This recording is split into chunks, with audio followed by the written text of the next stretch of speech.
जय हिंद दोस्तों, मैं हूं अरविंद। एक बार फिर से स्वागत है आपका अरविंद क्लासेस पर। चलिए आज देखेंगे हम वैदिक काल का पार्ट 2। तो चलें वीडियो को स्टार्ट करते हैं और देखते हैं। सबसे पहले हम देखेंगे कुछ पुराने तथ्य जो वैदिक काल से रिलेटेड हैं और हमारे पूर्व वैदिक काल से भी संबंध रखते हैं। तो ये हमारा पूरा पहले भारत का नक्शा है, जहाँ पर ये हमारा भारत है और यहाँ ये पाकिस्तान है। चलिए अब बात करते हैं सिंधु घाटी सभ्यता के बारे में। ये रहा हमारा सिंधु घाटी सभ्यता का एरिया, जो हमने आपको बताया था कि सिंधु घाटी सभ्यता का जो एरिया क्षेत्रफल है वो त्रिभुजाकार है। चलिए हम अब देखेंगे पूर्व वैदिक काल को। हमने आपको बताया था कि जो सिंधु घाटी सभ्यता के लोग थे वो क्या थे, वो थे द्रविड़, यानी जो सिंधु घाटी सभ्यता में जो लोग निवास करते थे वो पूर्ण रूप से द्रविड़ थे। फिर यहाँ पर आए आर्य, फिर उन्होंने द्रविड़ों को धीरे धीरे हटाना प्रारंभ किया और अपना कब्जा करना प्रारंभ किया। तब आपको मैंने ये भी बताया था कि जो हमारे आर्य थे वो पशुपालन करते थे और यहाँ से वहाँ घूमते रहते थे। लेकिन जब आर्य भारत आए तो वहाँ पर इन्होंने खेती करना प्रारंभ किया और यहाँ पर बस गए। ये जो आपको एरिया दिख रहा है ये पूर्व वैदिक काल का है। तब आर्य भारत के मूल निवासी कहलाए। ये जो एरिया है ये ही उनका निवास स्थान है। चलिए अब देखते हैं उत्तर वैदिक काल, जो कि हमारे भारत में जो एरिया दिख रहा है आपको, पाकिस्तान से लेके बिहार तक जो एरिया दिख रहा है वो उत्तर वैदिक काल का बसा हुआ है। यानी आर्य उत्तर वैदिक काल में यहाँ तक बस गए थे और उन्होंने मध्य प्रदेश तक भी अपना विस्तार कर लिया था।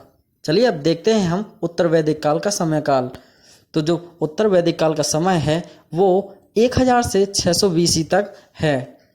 चलिए अब हम आगे बढ़ते हैं और बात करते हैं वैदिक कालीन साहित्य की।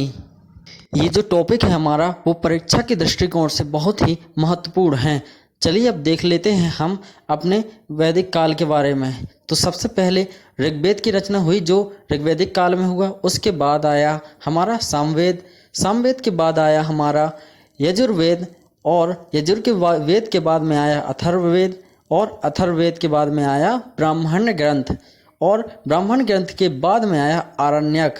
इसके बाद हमारा जो सबसे लास्ट वाला उपनिषद है वो है उपनिषद। तो आपसे पूछा जाएगा कि हमारा सबसे पुराना और पहला वेद कौन सा है, तो वो क्या है, ऋग्वेद। तो आपको इसका क्रम याद रखना है कि सबसे पहले ऋग्वेद, सामवेद, यजुर्वेद, ब्राह्मण, आरण्यक और उपनिषद है। तो चलिए हम वैदिक कालीन साहित्य को हम 2 भागों में विभाजित कर सकते हैं। पहला ऋग्वैदिक साहित्य और दूसरा है उत्तर वैदिक साहित्य। ऋग्वैदिक साहित्य है जो हमारा वो ऋग्वेद के अंतर्गत आएगा और जो हमारे अन्य वेद हैं वो हमारे उत्तर वैदिक काल के अंतर्गत आएंगे। तो चलिए देखते हैं हम उत्तर वैदिक काल के बारे में आगे देखते हैं। तो चलिए अब हम एक एक करके सभी वेदों को देख लेते हैं। ऋग्वेद के बारे में हम पहले ही बात कर चुके हैं। चलिए अब देखते हैं हम सामवेद। जो सामवेद है हमारा वो संगीत का प्रथम ग्रंथ है, यानी यह गद्य और पद्य यानी इसे गाकर पढ़ा जाता है। तो आपको मैं पहले ही बता चुका हूँ। और देखते हैं यहाँ पर ऋग्वेद में जो है वो देवी का प्रथम स्थान माना गया है, देवताओं का। तो हम इसके मंत्र देख लेते हैं। तो इसमें जो मंत्र लिखे गए हैं वो 1869 हैं, जो कि ज़्यादातर ऋग्वेद से ही लिए गए हैं। तो जो इसको पढ़ता है यानी जो पुरोहित इसको पढ़ता है वो उद्गात या उद्गाता कहलाता है। तो ये आपको याद रखना है क्योंकि डायरेक्टली इससे प्रश्न पूछ लिए जाते हैं। और जो हमारा सामवेद है वो एक गोय रचना है, यानी इसे गाकर पढ़ा जाता है या गाया जाता है। चलिए जो सामवेद के बाद हमारा अगला वेद है वो है यजुर्वेद। तो इसके बारे में भी बात कर लेते हैं। जो हमारा यजुर्वेद है वो कर्मकांड से संबंधित है। आपने बहुत सारे पुराणों के बारे में भी सुना होगा और जो मृत्यु के बाद कर्मकांड होते हैं उसका वर्णन हमारे विष्णु पुराण में किया गया है। जो हमारे गरुड़ भगवान हैं वो विष्णु जी से पूछते हैं और जो विष्णु भगवान हैं वो गरुड़ भगवान को एक एक करके सभी बातें बताते हैं कि मृत्यु के बाद उसको कौन कौन सी दंड दिए जाते हैं। जो हमारा यजुर्वेद है वो गद्य और पद्य दोनों में है। और इसमें जो मंत्र की बात करें तो 2086 मंत्र हैं और इसको 2 भाग हैं, कृष्ण व शुक्ल, 2 भागों में विभाजित किया गया है। और इसका जो गायन है वो क्या है, अथर्वणीय। यानी कि जो यजुर्वेद को गाता है उसे अथर्ववेद कहा जाता है। तो चलिए हम आगे बात करते हैं, वो है हमारा अथर्ववेद। तो अथर्ववेद में देख लेते हैं, इसमें 20 अध्याय हैं और 6000 मंत्र हैं। इसके अलावा इसको ब्रह्म ज्ञान, धर्म, औषधि, जादू टोना आदि का वर्णन इस ग्रंथ में इस वेद में किया गया है। यानी जादू टोना, धर्म, औषधि के बारे में इसमें बताया गया है। इसके 2 भाग हैं, पिंपलाद और शौनक। और इसका जो गायन करता है उसे अनार या गोपथ, यानी जिसके द्वारा इसे गाया जाता है उसे अनार या गोपथ कहते हैं। तो चलिए हम आगे बात कर लेते हैं और देखते हैं अगला वेद यानी ब्राह्मण ग्रंथ। तो ब्राह्मण ग्रंथ के बारे में कुछ बात करते हैं। इसे वेदों का टीका कहा जाता है। इसे क्या कहा जाता है? वेदों का टीका। यानी कि जो हमारे वेद हैं उन्हें संस्कृत भाषा में लिखा गया है, जिसके जो शब्द संस्कृत भाषा के जो शब्द होते हैं उन्हें आसानी से नहीं पढ़ा जा सकता, ना ही समझा जा सकता। इसलिए इस भाषा को सरल करने के लिए वेदों का टीका यानी ब्राह्मण ग्रंथ लिखे गए। यानी मैंने आपको बताया कि रचना यानी वेदों को सरल व्याख्या हेतु इसकी रचना की गई। तो चलिए आगे देखते हैं। इसे गद्य में रचना यानी इसे गाया जाता है। और इसमें जो यज्ञों का महत्व बताया गया है, यानी मनुष्य के जीवन में यज्ञों का कितना महत्व है, ब्राह्मण ग्रंथ में बताया गया है। तो चलिए हम आगे बात करते हैं अरण्यक वेद की।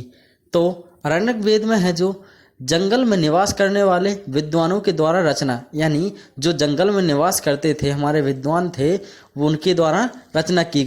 हमारा जो अरण्यक है उसमें यज्ञ, आत्मा, परमात्मा, संसार आदि की चर्चा की गई है। यानी कि और इसकी जो संख्या है क्या है? 7 है। तो अब देखते हैं हम आगे उपनिषद। तो उपनिषद के बारे में देख, हमारा जो उपनिषद है वो 3 शब्दों से मिलकर बना है। उप यानी उप का मतलब होता है निकट, यानी और नी का मतलब होता है निष्ठापूर्वक, और पद का मतलब होता है बैठना, यानी निकट निष्ठापूर्वक बैठना, यानी गुरु के। तो मतलब इसका मतलब गुरु के बिना ज्ञान संभव नहीं है। तो चलिए हम आगे देखते हैं। उपनिषद में अर्थ होता है गुरु के समीप बैठना, जैसा कि हमने आपको बताया।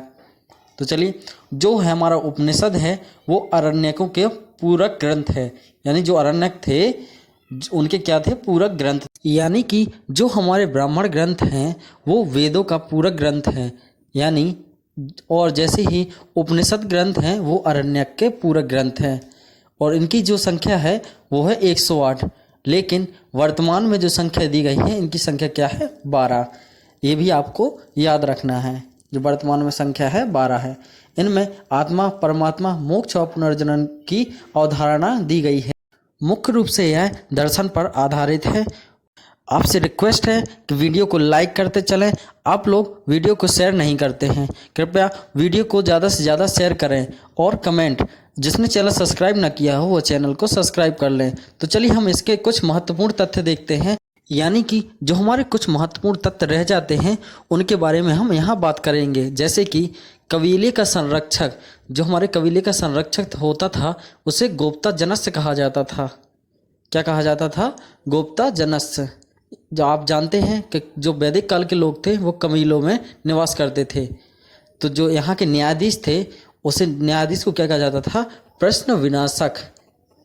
और जो यहाँ गांव के समूह यानी जो गांव के लोग थे उनके समूह को क्या जाता था? विष कहा जाता था। और आजीवन अविनाश कन्या यानी आजीवन जो विवाह नहीं करती थी उसको क्या कहा जाता था? अमाजू कहा जाता था। और जो हमारे हल कहलाते थे उसे हम सीर कहते थे। और हमारी जो उपजाई भूमि होती थी उसे उर्वरा, और वैद्य को हम भीषक कहते थे। और हमारे जो यव यानी अवन हैं उनको हम क्या कहते थे? जौ कहते थे। और जो विही यानी जो धान होती थे उसे हम विही कहा जाता था। और उड़द को हम माड़ कहते थे। और स्वर्ण को हम निशाका, और गाय को हम अधन्या, गाय को हम क्या कहते थे? अधन्या कहते थे। चलिए हम आगे बात करते हैं। जो हमारे संस्कार हैं उनकी संख्या है 16। यानी जो हमारे संस्कार हैं उनकी संख्या कितनी है? 16 है। महाभारत को हम जन संहिता कहते थे और बाद में हमने से भारत कहा। यानी महाभारत को हम जन संहिता के नाम से जानते थे। जो सत्यमेव जयते हैं वो किससे लिए गए हैं? वो मुंडकोपनिषद से लिया गया है। पुराण में 5 विषय हैं: सर्ग, प्रतिसर्ग, वंश, मनवंतर व वंशानुचरित। यानी जी हमारे 5 पुराण हैं। और वेदों के संकलनकर्ता है जो वो कौन है? महर्षि वेदव्यास।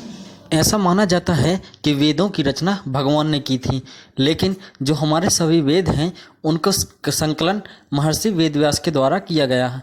चलिए हम आगे देखते हैं। जो हमारा वैदिक काल है उसमें यज्ञ और कर्मकांडों को ज़्यादा महत्व दिया गया है।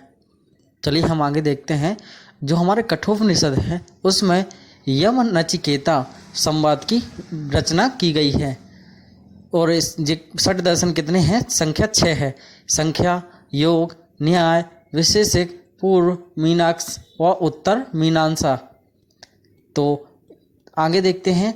जो हमारे प्रजापति हैं इस काल के प्रमुख देवता माने गए हैं और स्त्रियों की रक्षा में भी गिरावट आई। मतलब जो हमारे प्रजापति देवता हैं इस काल में प्रमुख देवता माने गए हैं। तो इस प्रकार से हमारा उत्तर वैदिक काल की समाप्ति होती है, यानी हमारा पूरा वैदिक काल समाप्त हो चुका है। उम्मीद करता हूँ कि आपको अच्छे से समझ में आया होगा। आप लोगों से रिक्वेस्ट है कि वीडियो को जोरदार तरीके से शेयर कर दें और ज़्यादा से ज़्यादा वीडियो को लाइक करें और जो नए चैनल पर नए हों वो चैनल को सब्सक्राइब कर लें। धन्यवाद। Thanks for watching.